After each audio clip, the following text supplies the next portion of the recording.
এবার metal presents কৃষি সংবাদ সুজলা সুফলা।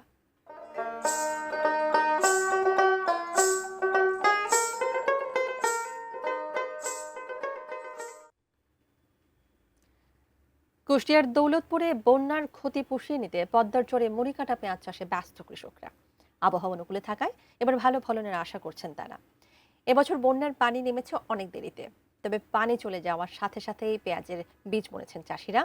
কৃষি অফিস জানিয়েছে দৌলতপুর উপজেলায় এবার ৩,২৪১ হেক্টর জমিতে মুড়িকাটা পেঁয়াজের চাষ হয়েছে।